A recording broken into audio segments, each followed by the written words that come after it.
Call the meeting to order and read our required statement. As chair of the Exeter Police Stakeholders Committee, I find that due to the state of emergency declared by the governor as a result of the COVID-19 pandemic and in accordance with the governor's emergency order number 12, this public body is authorized to meet electronically. On March 3rd, 2021, public notice of this meeting was posted on the town website and on the bulletin board of the town offices at 10 Front Street. As provided in that public notice, the public may access the meeting online and via phone. Please note that all votes taken during this meeting shall be done by roll call vote. Let's start the meeting by taking a roll call attendance. When each member states their presence, please also state whether there is anyone in the room with you and who that person is. This is required by the right to know law. Here's my agenda. Sorry. I will start with Elliot Berkowitz. Elliot Berkowitz, in my house by myself. Very good. Katie Adams. I'm here and I'm alone in the room. Okay. Emily Heath. I'm here and I'm alone in the room. Alexis Simpson. I'm here and I'm alone in the room right now, but somebody may walk through from my family later. Okay. Tanisha Johnson. I am here alone in the room, but also someone may walk through. And Darius Thompson. I'm here alone in the barn. I don't expect anyone to join me here in the barn, so I'm alone. Okay. I don't see Harry King yet, but also I know Chief Poulin, you're here. And I see Deputy Chief Monk, I'm sorry. And others. So as other folks speak, you can just let us know if there's anybody in the room with you or not. Great. So the first order of business, why don't we approve the minutes of the last meeting? And then did anyone see any corrections and or edits, anything that needs to be looked at before I would entertain a motion to approve the minutes as written? I have no corrections. I make a motion to approve the minutes. Do I have Second. Okay, motion by Darius, second by Katie Adams. All those in favor, and I will call the roll. Elliot Berkowitz. Affirmative. Katie Adams. Aye. Emily Heath. Aye. Alexis Simpson. Aye. Darius Thompson. Aye. Tanisha Johnson. Aye. And the chair says aye. Minutes are approved as written. Thank you very much. I want to thank Alexis and Matt Carboni for doing such a great job on these minutes, all these meetings. Great summary on hitting all the high points. Especially last meeting, we had a lot going on, a lot of discussion. So, and before we get back into that, for old business, I wanted to just take a quick moment and chat about the survey, which we are up to 346 respondents, which isn't bad, not bad at all, compared to a lot of these surveys. From what people have told me, we've done really well. And as I was mentioning earlier, I did do one last push. I've got 2 signs up at the entrance and exit to the polls today with the QR code on it. So just in case we get some last minute folks that decide they wanted to, they see it as a reminder. I think we've all done a great job in letting people know about it. And we will close it down on the 15th. And did you want to say a couple things about the survey, Bob? We were chatting earlier. Just that, you guys did a great job getting it out. 346 people who responded and, got a wide range of answers on there and a good amount of answers on the text stuff. So, I'd be happy to answer any questions if people had any on or offer suggestions if you guys wanted if you were going to chat about, what to do with the data or anything like that. But the one thing to think about was that 49 people said they wanted to be contacted, I guess, afterwards. And that was kind of left open on what that meant. What I envisioned for that was just, letting them drafting an email with the initial report or, the data summaries and then sending it to them. And then if people wanted to follow up on an individual basis with certain people based on their answers to get more detail to, better inform the department or the committee, you guys could do that as well in, Teams or however you want to do it. But happy to answer any questions about it. And I'm curious, Chief, how did you see the results? Is going out maybe an email, a consistent email to those who have responded, who have asked to see it? Because we will make the information public anyway, correct? But for the 49, if they want an email that says, here's what the data was, but I welcome anyone's comment on that. I was just going to start with the Chief, but then anyone else who wants to comment, certainly we can chat about that briefly. Sure. I think it would be reach out to those people that want to be contacted and maybe ask them, is there anything that you want to say that you didn't have the chance to in the survey? Maybe something like that. Maybe that's why they want to be contacted. Yeah, that makes sense. We can certainly make a form email to that end that basically says you indicated you wanted to be contacted. What was it that you wanted in specific? Could be about a program, could be about anything. So we don't really know. So I think that would make sense. And 49 is certainly a manageable amount. Well, we may also, after we've had a chance to look at all the data, there may be a couple of questions that we come up with, follow-up questions that we feel like, oh, we've seen this answer come up a lot. I wonder X, Y, or Z.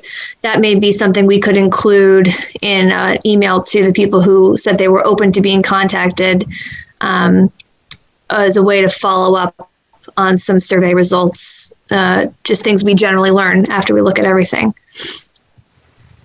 Which is to say, probably some of the people who said they wouldn't want to be contacted had more that they wanted to convey, and others maybe just said, hey, if you've got more questions you want to ask, feel free to follow up with me. We can use them for both of those things.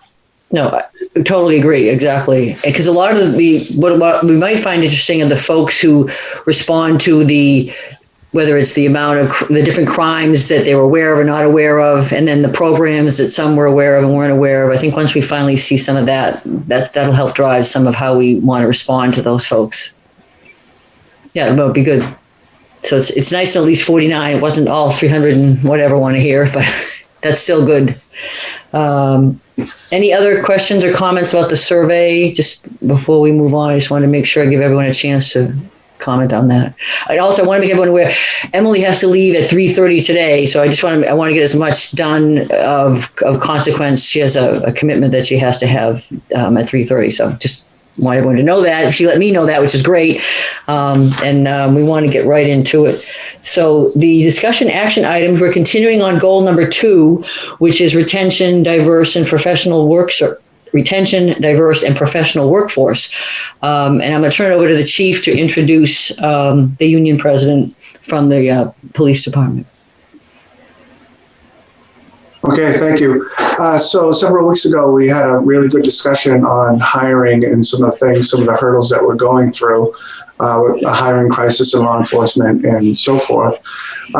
So we've reached out since then. We've gotten into several other platforms. We've been on Simply Hired and Glassdoor, and we've also gone out to the IACP onto their classified ad section for jobs, so to speak.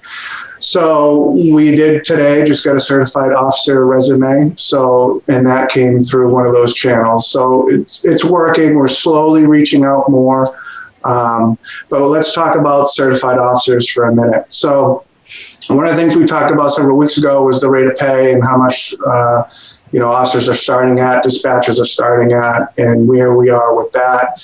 The need to revisit those rates of pay at the next collective bargaining agreement and go forward from there. But what we're seeing in other PDs that want to get these certified police officers, they're offering hiring bonuses. So town of Hanover, for instance, offers a $10,000 hiring bonus if you're certified in New Hampshire.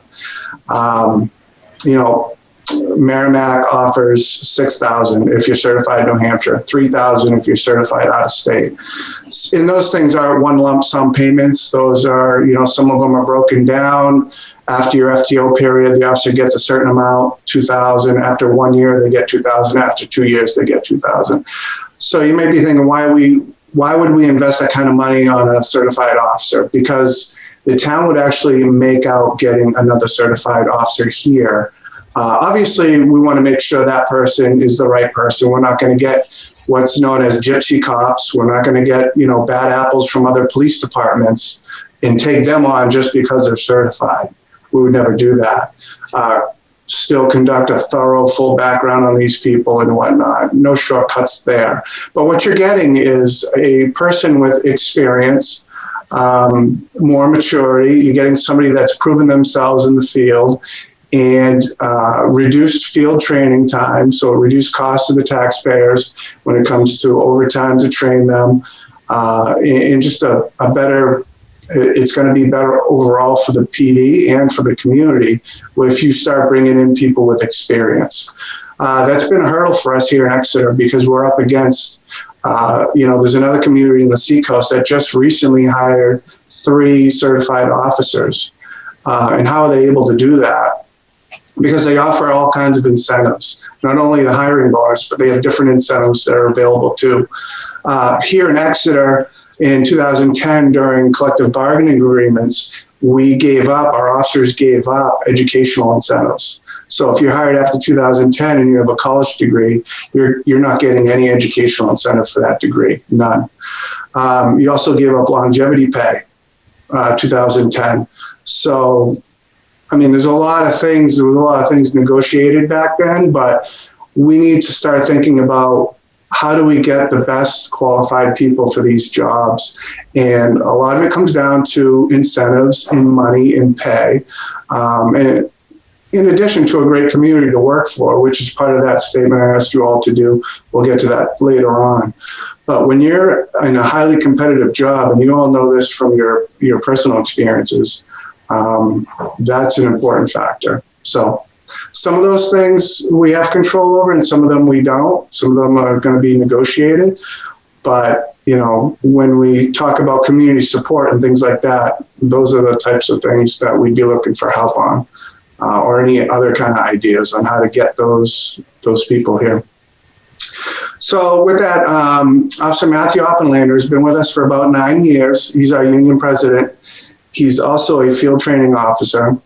Prior to us, he was in the United States military. So a lot of experience there. He is in that 9-year area. He is what we have come to know as that 5 to 10 year police officer, where right now they're experiencing a lot of, there's some burnout involved. There's some kind of, they're stuck when they see some of the things going on across the country with, do I really want to do this job? But I'm kind of stuck here. I'm in that middle.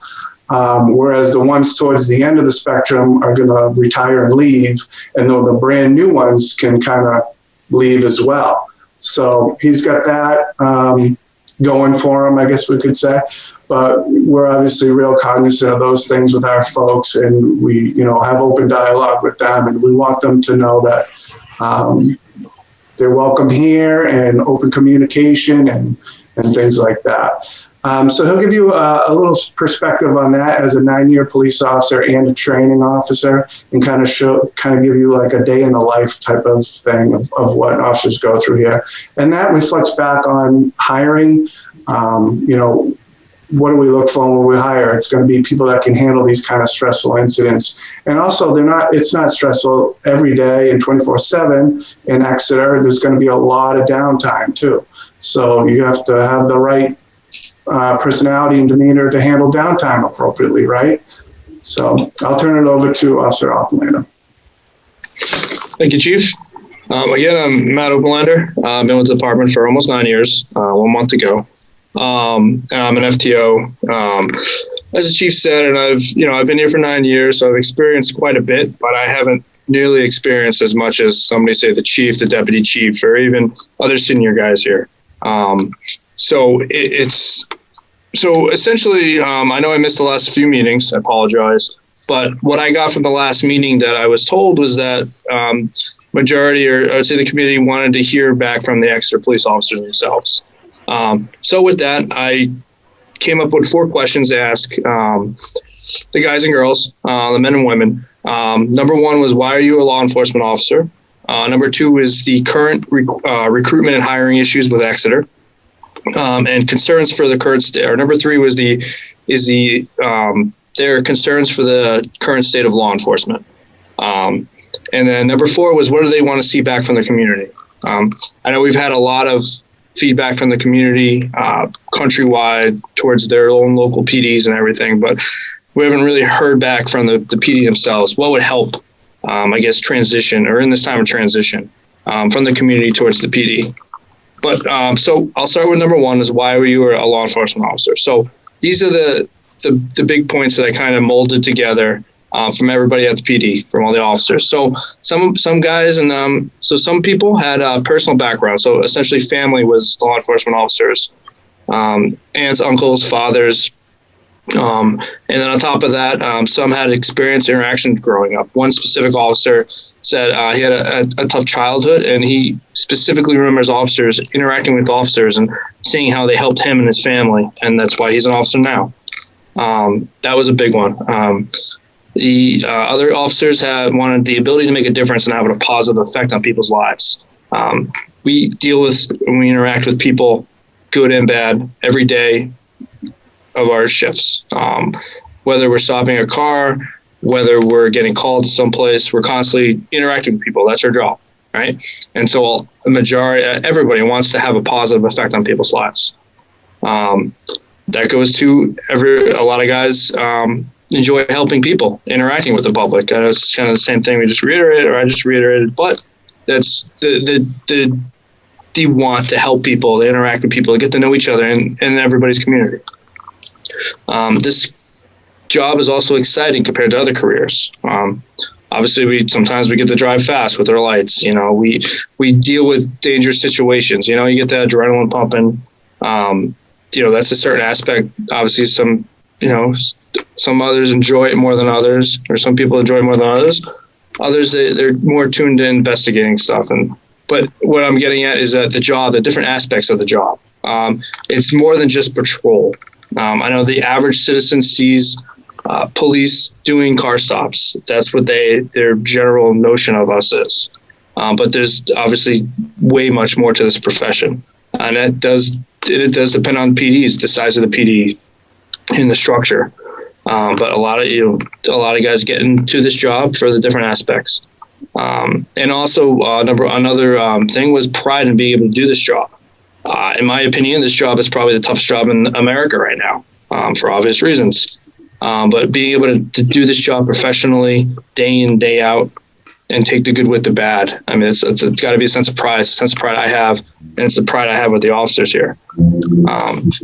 So it's just a little window into why the men and women at Exeter PD do this job or got into this profession. I know I speak fast, so if I need to slow down, let me know. The number 2, the requirement or the recruitment and hiring issues. So the retention has been an issue in Exeter since I've been here. I've only been here just under 9 years, and I'm one of the senior guys in patrol already. That's kind of unheard of. It's a lot of turnover. So I looked at the numbers, and so essentially we have 26 men and women who are either in the patrol division, the detective division, or dispatchers. So out of the 26 people, 20 have 10 years or less experience. So it's a pretty young PD. And then 20 of those individuals, so 14 out of the 20 individuals have 5 years or less experience. So that's not a lot of experience in law enforcement. You just don't experience the type of calls and the situations enough within 5 years. So that makes this PD a very young PD. So again, that pretty much illustrates the retention issue with Exeter PD. And that could be what the chief said earlier. We don't have any incentives. There's no education incentive. There's no longevity incentive. That was all bargained away for, I don't know, reason, because I wasn't here. But those 2 things alone, every other PD has. You can look at any contract of any PD in the state, and you can see it. They either have one, majority have both. And we're not talking about thousands and thousands of dollars, but it's a nice incentive. It's, the word itself explains. So Exeter PD doesn't have any of that. We got rid of that for whatever reason. The pay scale itself. we do, it's called steps. Essentially, your raise every year is called a step. You step each year. It's relatively low in comparison to other PDs.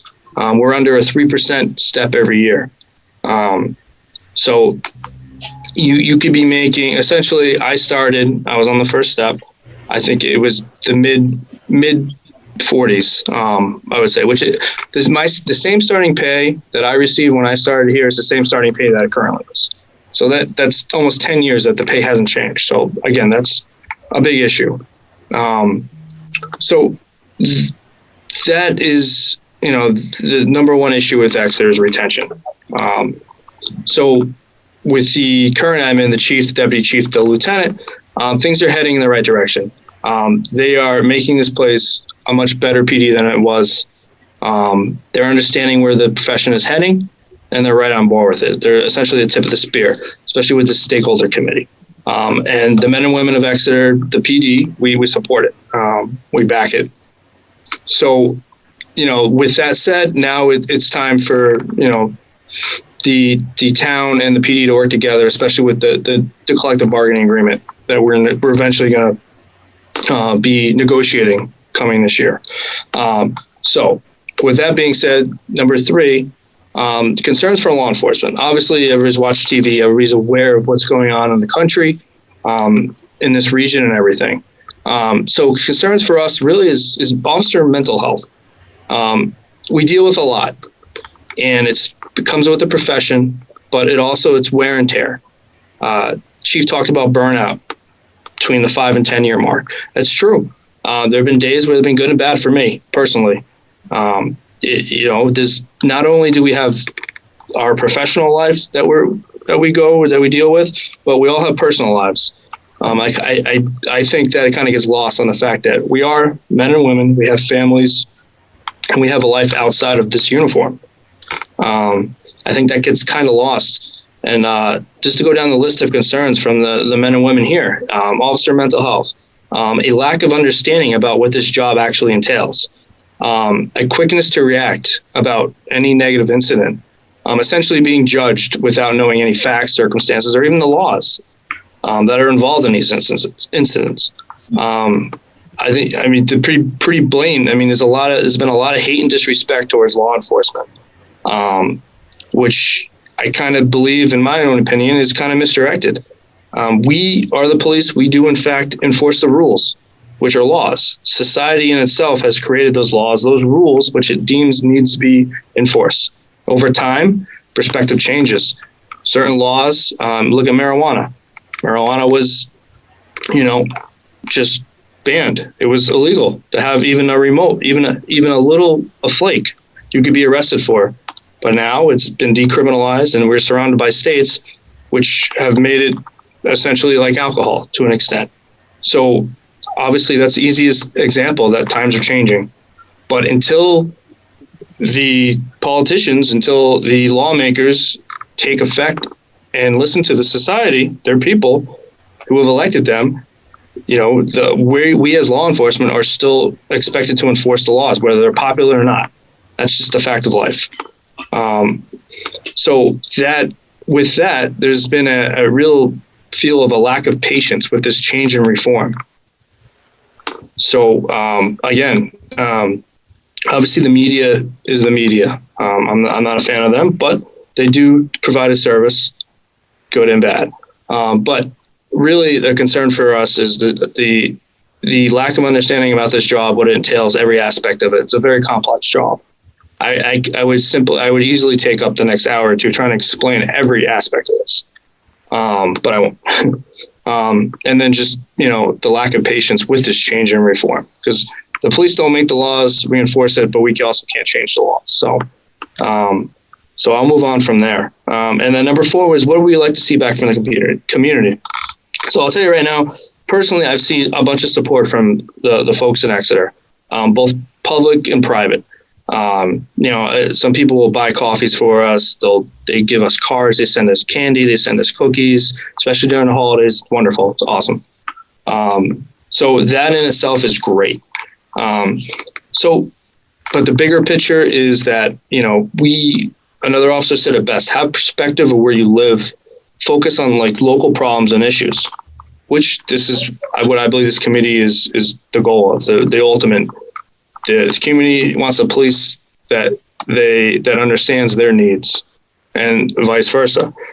So, you know, if we focus on where we live and the problems that we have, and then work on solutions, I think that would go a long way, and not stay away from comparing Exeter, New Hampshire to Chicago, to California, to other states. We're not them. We may have some of their problems, but in essence, we're not comparable. We're a smaller agency. We're a smaller town. So the officers don't want us to get caught up into that. What's going on around there. So, and then mainly I wanted to move on and give us perspective for the job. The chief said I'd give you a day in the life of. I'm going to kind of, because it's, like I said, it's very complicated. So I want to give you kind of what I train and how I start out when I talk to the trainees when I'm FTOing. I kind of blunt. I'm a pretty blunt individual. So after usually the first week filling out process, I kind of sit down and I talk to them, and I want them to understand before and each shift is that, do they truly understand that they could die during their shift coming up? They could also be severely injured, but they can also might have to kill somebody, defend themselves. Those are three realistic possibilities that every officer faces every shift, 4 or 5 times a week, every month for at least usually 25 years. So imagine that. That's just one aspect.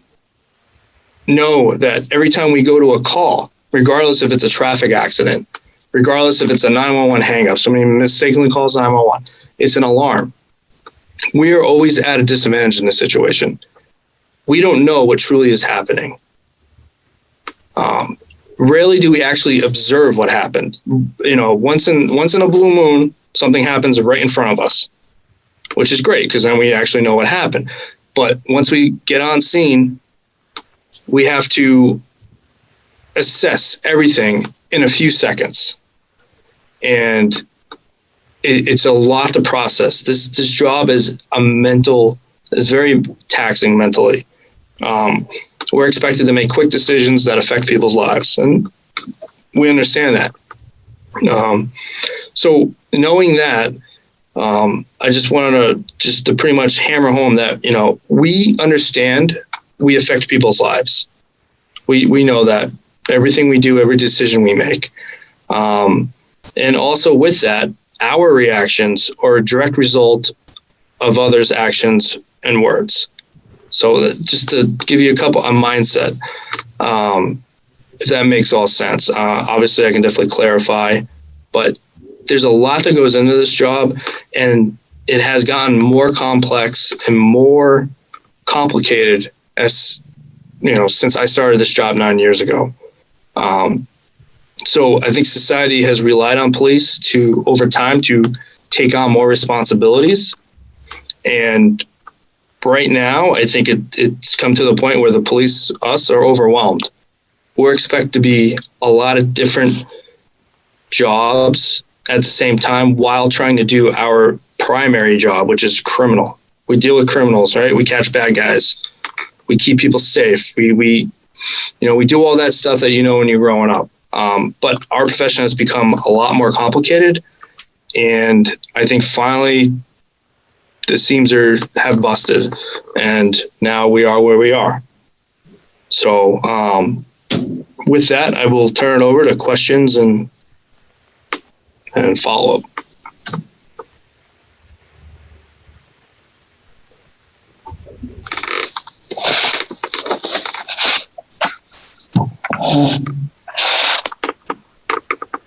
Oh, and you're muted. Sorry. Okay. Thank you so much. First, I just want to thank Officer Oppenlander. Thank you for that. I hate this expression, but there's a lot to unpack there, so to speak. I think I can just speak for everyone for a moment that just like last week or 2 weeks ago, you told us a lot. I just want to go real back a step to the union negotiations in terms of the education part that was negotiated out, the incentive back in 2010. Is there a way the union can try to negotiate that back in? And I know I start with the sort of the pedantic part and then we'll get into the other, but that should be on the table, I would guess. Or how do we get it onto the table would be my first question. How do you get that back onto the table? So we eventually will sit down with our committee, our own what's it called, negotiating committee, which I'm on, and we'll essentially propose a new contract with, little tweaks, suggestions to whoever the town has. Usually it's town manager, and then they'll go over with their attorney and they'll essentially pick and choose what they like and what they'll agree to. That's essentially it. I mean, we can say we want our education incentive back, either at the same rate or the same, incentives or, bonuses or monetary values that they were, or, we can ask for a little more. But ultimately, we can throw everything possible that we, for whatever reason, got rid of in 2010 back on the table. But it's ultimately up to the town manager to decide whether they want to accept that. Because obviously the almighty dollar is what the name of the game is in negotiations. Does the town have enough revenue to afford essentially a pay bump? Right. No, I certainly understand that part of it, but I want to make sure it comes back on the table. And I see Katie has her hand raised, so I will let her ask her question. I have a couple questions. One, this may be useful if you don't have this data on hand to gather when it comes to this next negotiation, is where are members of the Exeter Police Department who leave, where are they going? Are they leaving policing? Are they going to another town? Are they going to the state police, which I think is what the chief mentioned last time? Knowing the percentages of that would probably be a useful way to figure out how to incentivize people to stay. There are some things that are easier to adjust to keep the job appealing than others. If we're losing to competing towns, to me, that's a more solvable problem than if people are leaving policing altogether. That's sort of a bigger existential problem. Another question I have is there a workforce whose recruiting base you envy, like teachers or EMTs or something like that, where you think, gosh, if we were getting more candidates that are similar to whatever X profession is getting, that would put us in a better position hiring wise. I'd love to know if there is such a profession, just as a jumping off point into brainstorming of more strategies for recruitment.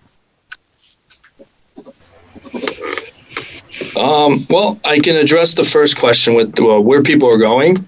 I'd say 95% of the people who have left here have gone to other agencies. A lot of them are state troopers.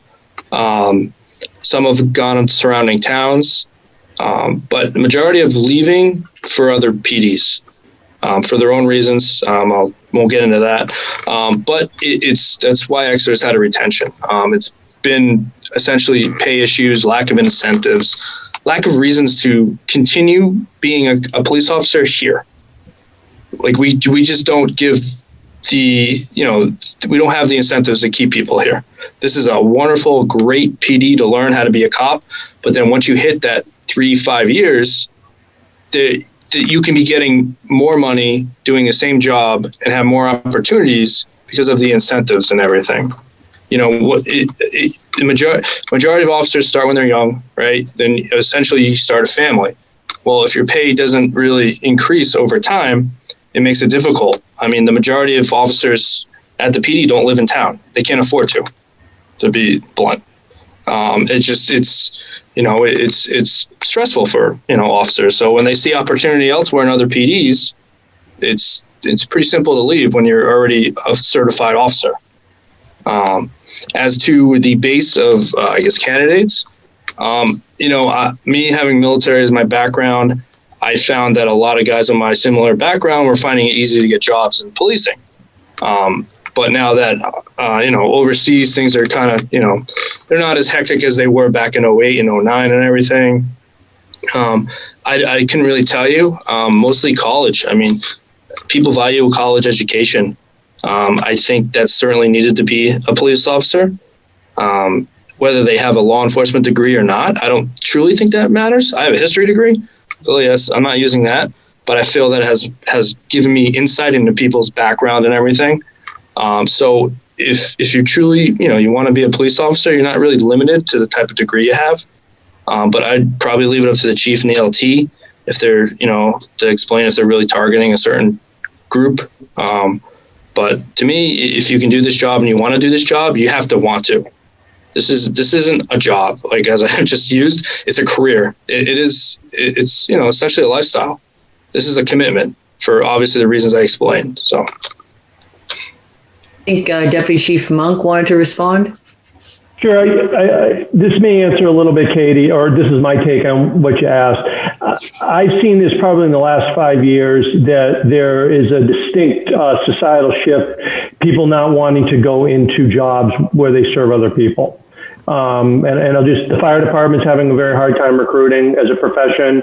And I have family members in nursing and nursing and all facets of nursing, LNAs, those jobs, people are not going into that. So I think that's a societal thing that we can't fix here. But from my perspective, I'm really seeing that whenever I have a chance to speak to young people and the teenagers in high school, I will always put a plug in. I don't care what you do, whether you don't have to be a police officer, but for part of your career, I really ask them to consider to do something where they're serving somebody else. Because I think that a lot of people just don't think that way right now.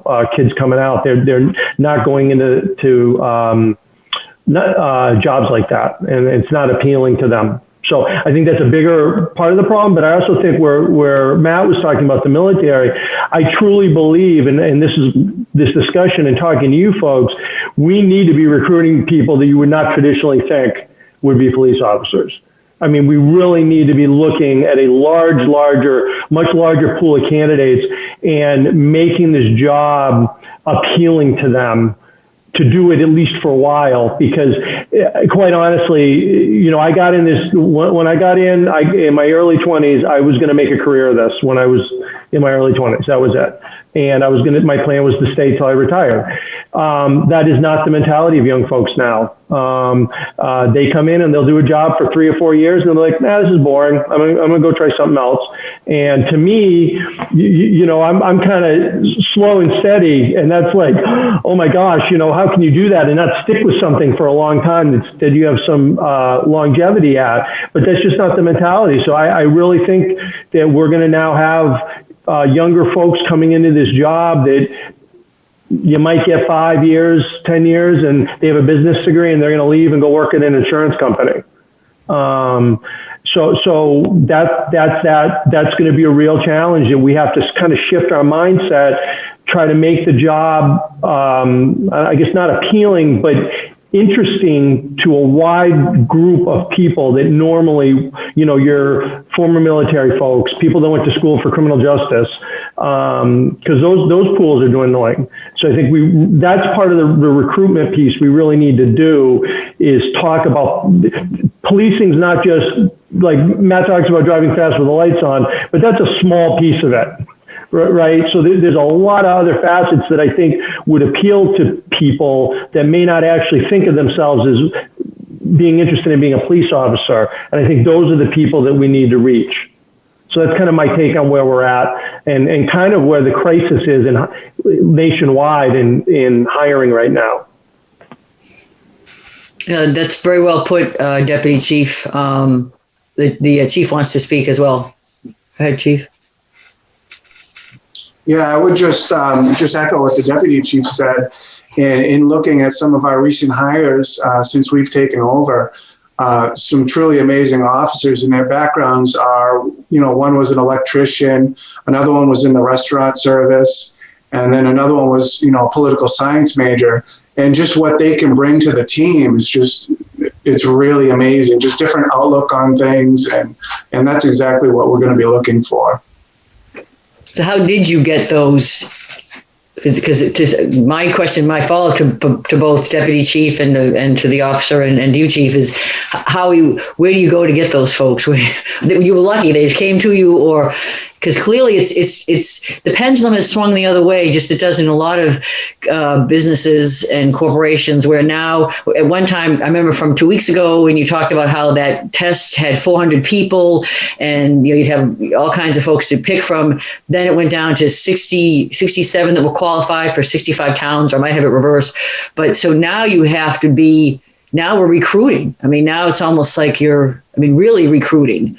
And where can you go to get those people? Kind of back to Katie's question too, like where do you go to find that model of where these folks are coming from, or I want it to look like that. So how did you, I didn't mean to ramble on, but how did you get those folks? We were fortunate for those 3 incidents. One of them was word of mouth, family member. Said they knew somebody that might be interested in policing. Another one was through our online advertisement. And then the third was college bound. So it was through the college system that they heard of us. And actually, one of them applied to be a dispatcher, and we were blown away by her interview. So we thought, maybe you want to be a police officer? And she said, yeah, I would definitely do that. And just great career choice, career move. And, we're very happy with all of them. So I think that's the future that the deputy chief is talking about, is not honing into, a certain type of police officer, if that makes sense.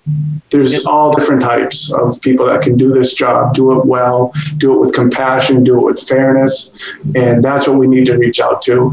And I think it was mentioned at the last meeting, what can we do to kind of get the word out of what this job entails more of, I touched a little bit about, don't think you're automatically disqualified from policing because of some mistake you may have made when you were younger or something like that. So that's perhaps something we should be doing with Exeter TV. We could do a segment on that and get that word out more that way. And then again, I reach out to you all, your friends and family. How many of you have thought about, someone or someone that's close to you that maybe would want to make a difference, be part of the solution and join the Exeter PD? I don't know. That's, I'd love to hear it from you. And we might. I'll go to the deputy chief and then to you, Tanisha, okay? Yeah, I was just going to reiterate, I think the chief already made the point, but you spoke a few minutes ago, Ann, and you used the word model. And what I want to get across is the future of policing is not having a model, like not former military, criminal justice degree person. That's not going to be the future of policing. And I don't know, has everybody seen our new logo on our cruisers? Yeah. Have people noticed that? I was going to ask you about that. People helping people is what we put on our cruisers, because that is really what we want to get across as the philosophy at its core of the police department. And I'll reiterate that the people helping people, those people don't have to be military and criminal justice graduates. And people get into policing in their 30s. Mm-hmm. Not everyone's like a 21-year-old getting in. In fact, in my opinion, some people with some more life experience tend to acclimate better to the job. But yeah, I'll leave it at that. No, good point. No, I appreciate that. It's like a delayed vocation, is what they used to call it. Tanisha, you had your hand up? Yes. So I had 2 points that I just wanted to bring up. One was, listening to Matthew talk about kind of things going on and reason why folks don't stay. Really sounded like that there was a lot of embedded kind of cultural systemic issues. And there was a lot of read in between the lines of what I'm saying, of what's happening either within the town or within internally. And so I'd love to dive deeper on that. I don't know if this is appropriate to do that here or what, but I think until we start actually talking about what those issues are that people keep leaving besides the low pay is something we're going to continually miss. And no matter how often or where we recruit folks from, if we don't deal with those issues, they're still not going to stay. And then my other second point was, I heard a lot of, there's this comparison of Exeter, New Hampshire, and our local town to what's going on nationally in the world. And we're not Chicago, we're not other places. But if we're not showing how we're changing and how we're addressing different things that are happening nationally, it doesn't change the mindset of the people that live here. I live in Exeter, New Hampshire, but doesn't mean I don't see what's going on in other towns and other states and don't get that mindset and still don't have that fear of police or the understanding or misunderstanding that that can't happen here. So if we're not changing what we're doing here and showing the world how we're becoming a different type of police, slapping a logo on a car is not going to do anything. Having these meetings are not going to do anything. So if we just think we're not Chicago, we're Exeter, so we can act how we want or act different or stay the same, that's another issue in my mind. So just wanted to throw that out there.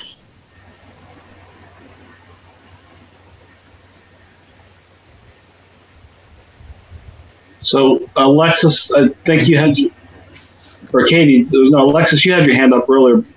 Yes? Did I miss you, Alexis? I didn't think I did. I'm sorry. I did. No, I didn't write my question down, and a lot has happened since then. So first, I don't want to speak or try to find my question unless there's somebody who wants to respond at all to Tanisha. I appreciate you bringing out those points, Tanisha. And I just wondered if you might want to speak to that, Chief. Thanks. Yeah. Sure. I think these meetings are going to turn out to be good for everyone. The more this exact conversation is that reason. I think the mentality with don't judge the officers here for things that are going on across the country. I think that's where that's coming from. You're absolutely right. We need to show that we're learning from what's going on, that we're changing, that we're developing new policies or improving them as what we see is happening. Improved training, more communication with different communities, things like that. Absolutely. I think they just don't want to be judged individually by a broad brush, and I think everyone here would say the same thing. For whatever their occupation is or what they do. If there's a bad person in the clergy, and then the rest of the church gets painted with the same brush, or a malpractice doctor or anything like that. So I think that's what that is. I don't think there's any, there's no, as far as I can only speak for this police department, there's no pushback as to where we're going forward. My officers are they know where our direction is. The deputy chief, the lieutenant, and I are bringing this department. They're on board with it. And I think you don't have anything to worry about that. Looking again towards the officers that have left, we have, I'm thinking back in the last couple of years, we've had retirements. We've had some officers go back to their home state of Massachusetts. We've had quite a few go to the New Hampshire State Police. So they're not leaving us to go to a town right next door that's competitive to us. There's other reasons why they're leaving. So those are the most recent ones that I can think of. And I don't know how you could have prevented someone from going back to their hometown in Massachusetts, or prevented someone from going to the New Hampshire State Police when they have higher aspirations of doing different things that they offer. There's only so many things we can offer here. We don't have a K-9 unit. We don't have a major crime unit. We don't have a large drug interdiction unit. So there's things like that might be a factor. All of our employees have an exit interview with Human Resources when they go. So I would just let you know, there's nothing glaring that comes back to me that says there's an issue here with retention in that aspect that we can really control, other than perhaps the pay, the stipends, the incentives. Another thing that we used to have here was an incentive for having an above average evaluation every year, and that's gone too. So now you can be an average employee, or you can be an above average employee, and it's the same across the board. There used to be a 1% incentive for above average, and that's been taken away. So those are things that I'll discuss with my boss, and those are things that the union will discuss, and hopefully we can make things a little better. I've got Katie next, and then you, Darius. Darius, you go ahead. I'll wait. Wait. Okay. I was just going to say, also, further to Nisha's point, one of the things that's come up now several meetings, is that officers who get hired by Exeter Police Department can't afford to live in Exeter. That actually is police officers not living in the communities that they police is actually one of the problems that we have seen nationwide. So it may have different causes and it may have different effects than we see in town. But I think Tanisha's point is right, that not everything nationwide may be irrelevant in our case. To that point, I wonder if, and I really don't know enough about the specifics of how this could work to even know if it's practical, but I wonder if some type of housing incentive could be considered, if there were some way to make it more possible for new hires to the police department to live in town.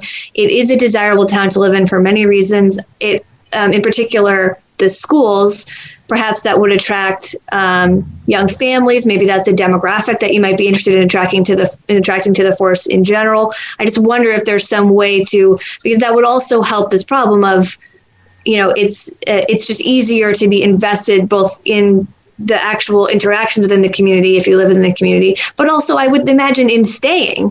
If you're raising your family here, you've got your kids in the school system, it might help with retention as well. Good point. The chief looks like you want to respond to that, and then we'll go to you, Darius. Yeah, I don't know how you address the housing issue in Exeter. It's really either really low or super high. There's no middle class in Exeter. And I don't know how you fix that when they're putting up $600,000 condos and everything else in town, the tax rate and all those things. However, to that point, I don't live in Exeter, but that doesn't mean I'm not invested in this community. My wife is involved in this community. I am more invested in this community and know what's going on than I do in the town that I live in. And I think a lot of the officers will say the same thing. So that's an issue that the town planner and, economic developer, they're all aware of this issue in Exeter as far as the housing goes. And, I'm sure you all are aware of it as well. Maybe I'll have to work for PEA. Darius, would you like to speak? Oh, yeah. I may not get a lot of fans for what I'm about to say, but I don't really, here it is. One, I just have a question relative to the collective bargaining. Why is it done with one person, not the select board? Right? To me, town manager reports to the select board, and negotiating the contract shouldn't be one person negotiating for that. I think it should be up to the select board. That's just an issue I have with collective bargaining, because I think it would be the best interest to have differing points of view to ensure that we're making the right investments, whether it be infrastructure or whether it be for our police department, to give them the training and incentives that they need to have that police department where we can retain, attract, and retain the talent that we need to have in our community. A related question relative to the Police Explorers program. Do we still have that? Is that still going on, or is that something that's not being funded or not able to be done, or was that something that was negotiated away? So we still had it, and just recently disbanded it because we had two people involved in it. It dwindled away for some reason. And what he's referring to is the high school age level Explorer post. And unfortunately, with two people, it really didn't seem feasible to keep going with it. Understood. Is there other aspects of policing to start to reach out and branch across of the many different hats that you wear to look at touching upon college students or those that may be going into high school to have internship programs where they can get involved with data analytics or analyzing science or trying to use some of those skills to look at and see all the things that policing you do for all the programs, the effectiveness, and so on. And maybe that may spark their interest in, I'm interested in data and numbers. I never thought about a career in policing that you could do these things. That's just another thought.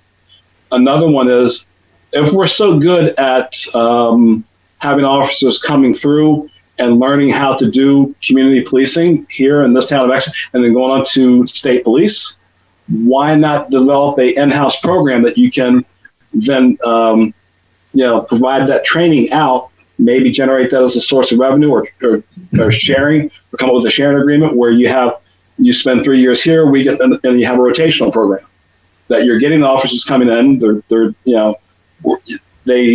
While the pay may be what it is, they're gaining the experience, but every 3 years you're getting new staff. Maybe their commitment, they go 3 years of rotation. At the end of the three different departments that they rotate in, they come back and they get placed.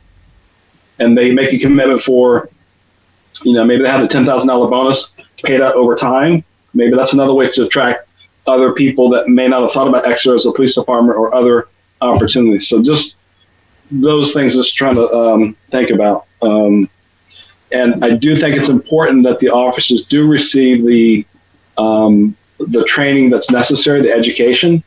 I think that was brought to the voters, that the voters would work to support that being funded versus necessarily dealing with one person that's doing all the negotiating.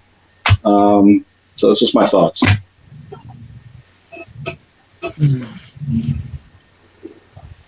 And the other piece is that I truly, truly appreciate and have a greater understanding for, Matt, what you mentioned about what you have to face when you go to work every day, that you may have to do one of three things or three choices.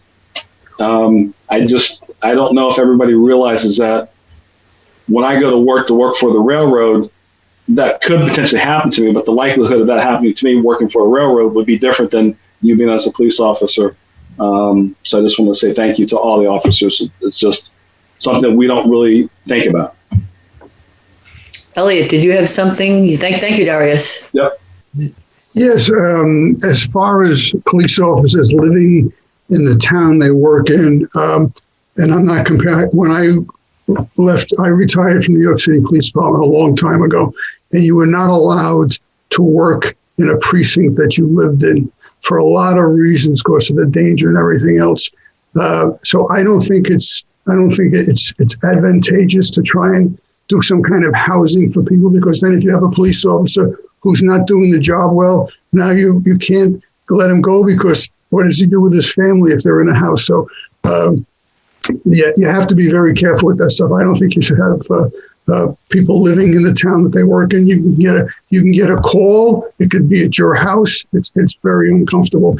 And I've volunteered several times to come and work for Chief Poulin, but he insists on seeing my birth certificate, and I refuse to show it to him, so I'm still unemployed. But I'm still available, Chief Poulin. That's good. Very good. That's a good point. That's a good point. I think you can be very much invested in a town. I'm conflicted in, it was sort of full disclosure. I don't mind saying it used to be a requirement for the chief of the police department, the chief of the fire, and the town manager, et cetera. Certain jobs, in fact, DPW head used to have to live in town. And over time, things like that can be modified just based on the way the world has changed. And there was a time when I would have thought that a chief or a department head wouldn't be as invested if they didn't live here, but I've been proven wrong more than once, and I'm glad. If I may say real quick, there are some in the town that actually have a guaranteed contract because they want to live in this town and have their kids go to school. So, I just think it's a bit of a double standard from that standpoint, but you don't necessarily need to live in the town to be invested in the town. Exactly. And Chief? I was just going to add that I completely understand where that comes from.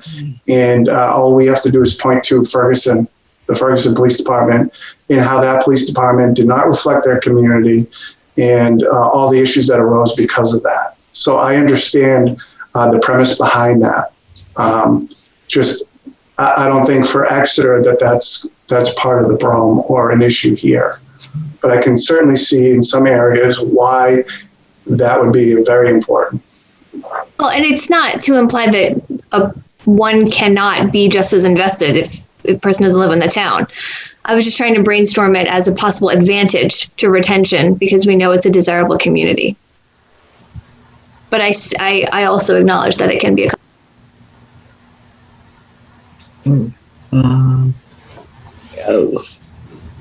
Do we have any other questions for Officer Oppenlander? That's where this had sort of started, because I know we are getting to the 4 o'clock hour. I'm going to say that before Darius jumps in and tells me, because I've told him to do that. And again, we're having a really, really good discussion here because we've got a couple of things going on.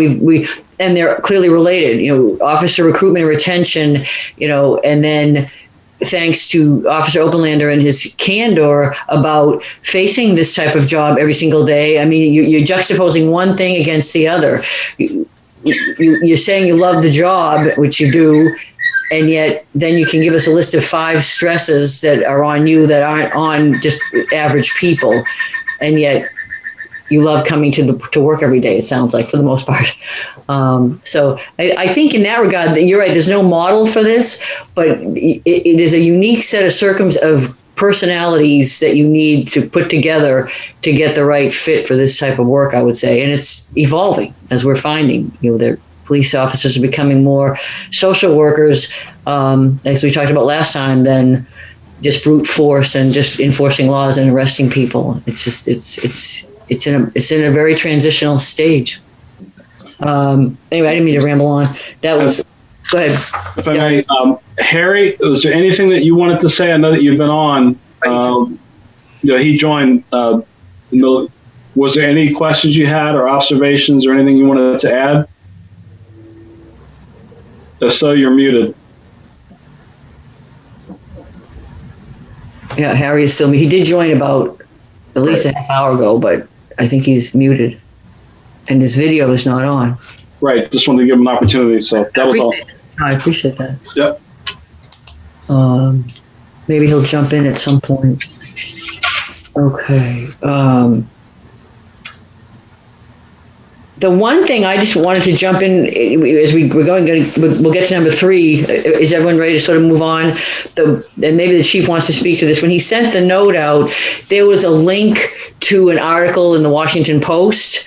I had happened to be listening to Marjorie Egan and Jim Browdy on NPR radio about 2 weeks ago, and they were talking to Rosa Brooks, Tangled Up in Blue. I'm not here to endorse books. I don't normally.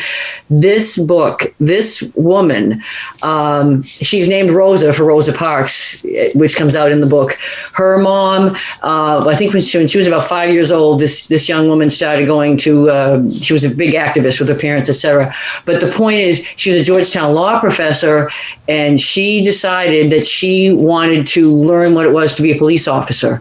And in Washington, D.C., there is a Metropolitan Police Program, and I'm sure others can talk about this better than I can, but from what I'm halfway through, this is a page turner. I highly recommend it. It's gripping.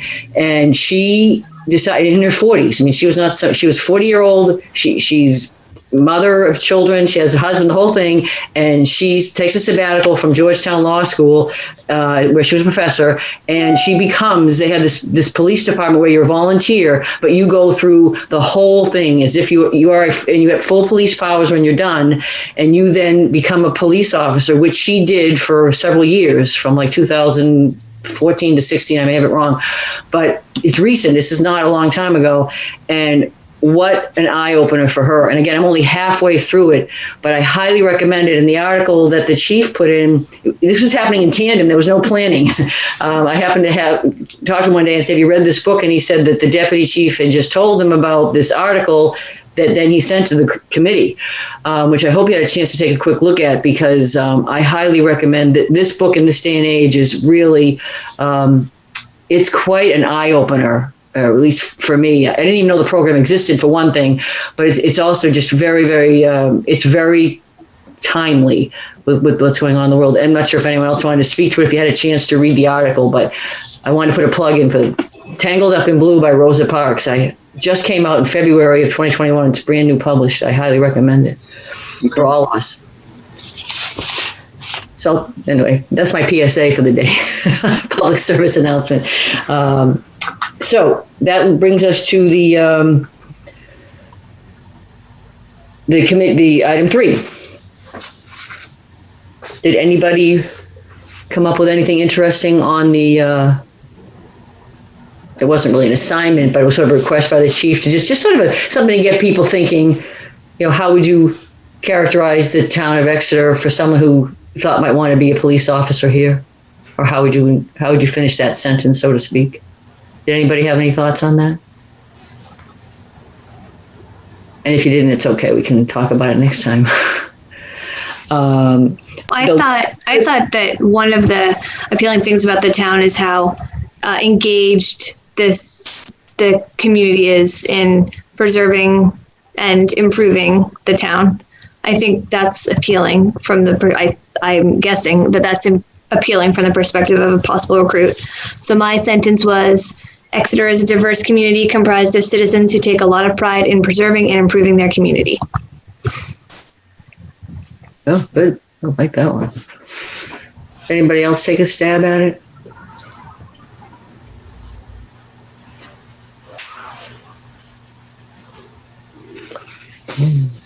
My thoughts were similar to Katie's, but then I also thought that that it's interesting here because we're kind of small, but we also have institutions that bring a lot of people to town, either for the day because they work here, or for school, or for medical care. We have the hospital, we have numerous schools, private and public, that it just it's a lot of people who are invested in the town beyond people who live here, which I think is a real asset that we have. Yeah, I would agree with that. We're in a unique situation that way. I would agree with you. And I think that fosters, the problem of housing is throughout the state. I mean, we've been dealing with that some in my committee at the state level too. And I feel like it helps that there are a lot of people who come in and out of Exeter who work here who aren't necessarily able to live here, so that people are invested at different levels, even though, and I always feel, have a unique situation because I live on campus, but I'm keenly aware that I probably wouldn't necessarily live here if I didn't live on campus. And so I'm kind of tuned into that. But I don't feel, I don't know. We just have a lot of people who move in and out of the community on a regular basis and still are invested in it. You don't have to be people. My experience is not that people are like, oh, well, you don't live in Exeter. Why are you in our downtown? Like, I've never had that feeling. And maybe it's because I think of the Seacoast as like its whole own region, but.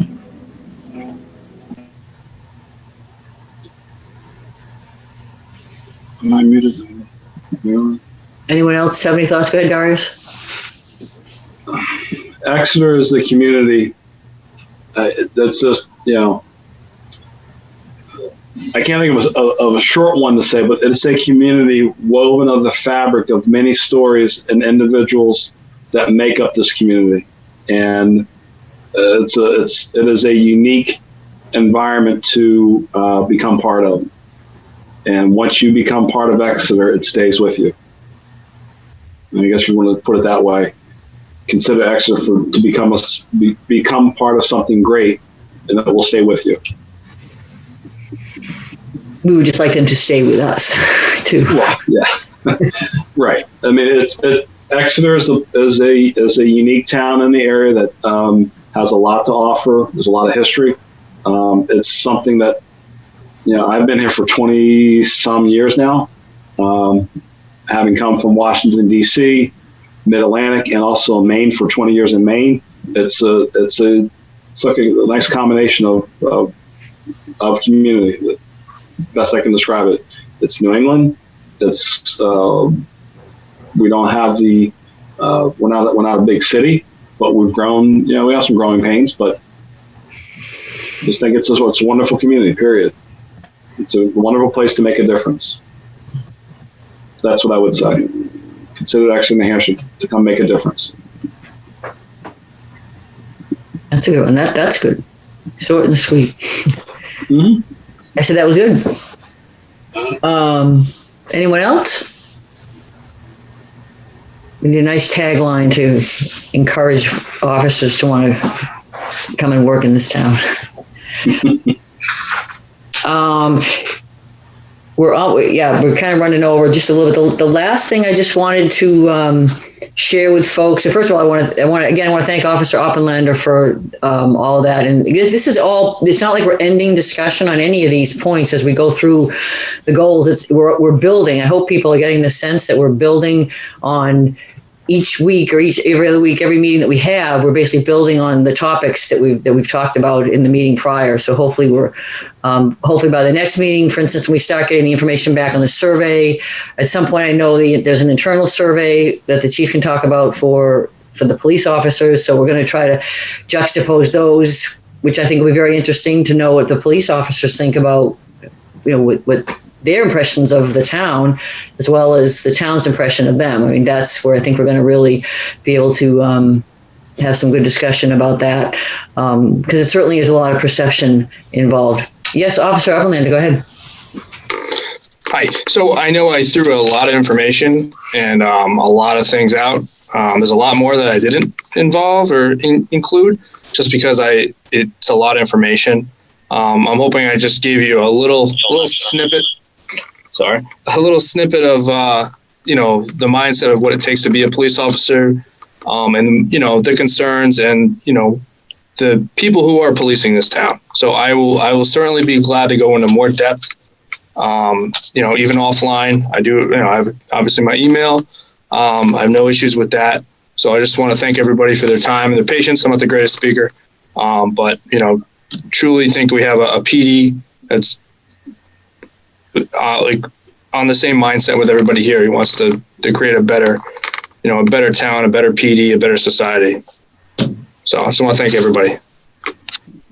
No, we thank you. That was as I said, you're very candid in your approach, and I, for one, was glad to hear that. And right, there's plenty more.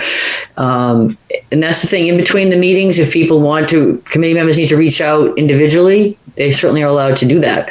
Because, like I said, we've tipped the top of the iceberg with a lot of these conversations we're having. And if there's questions that you just as soon ask, more privately, that's certainly allowed, one-on-one. If you don't want to, if there's a topic that you would like to address, isn't that right, Chief? I mean, I don't want to speak for you. If that's allowed, if there's something that somebody wants to have more of a conversation on, absolutely. There's a lot to unpack, just like you said earlier, with all of this, all our goals that we have. And I know a lot of you have a lot of things you want to talk about that we haven't talked about yet. So all those things, you can send me an email. When we go over the agenda, we can include different things in there, and we can talk offline as well. So it's an open door for my employees. It's an open door for you all as well. So I know with COVID, it's a little difficult, but I've met with some of you downtown or in town for coffee, and that's not just a one and done. So anytime, I'm not going to keep bothering you all, but you can reach out to me as well, and I'm open to it, and my staff is open to it as well. No, we appreciate that because we know you all have things to do, but it's that's the whole point of this committee is for us to bring topics to the group, and we're going down these goals. And if I didn't say this in the beginning, I certainly meant to.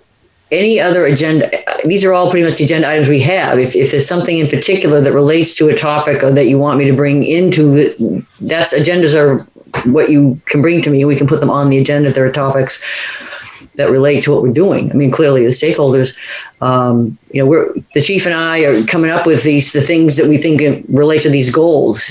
But you are all equal parts of this committee, so we are welcome for anything else that you have to bring to us, topics that we're not getting into or people you want to hear from, other guest speakers, so to speak. I have some other folks, and the police are who I really wanted to hear from because this is their committee. We're here to advise the chief and his people, but any other areas that we're not touching on, that's why you're all here. And I will appreciate any and all input that way. The last quick thing wasn't on the agenda, but I just wanted to mention really quickly that I did attend the facilities committee. I think I had touched on this at the last meeting. Their meeting was this past past Thursday.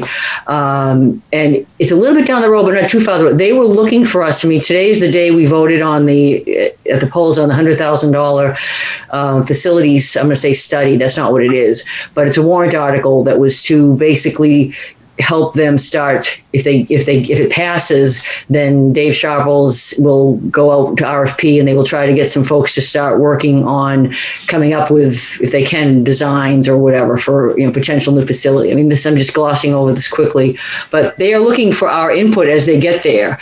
Maybe not until April or early or later spring. They asked if we had any input in that, and I certainly said, as goal number 5, as I mentioned to them, it is part of what we do, infrastructure, et cetera.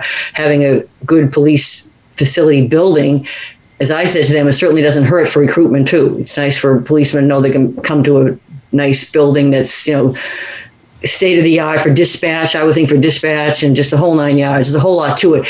Again, a little bit more down the road for us, but they reached out to us and they want a lot of public input. So what better than this committee right here?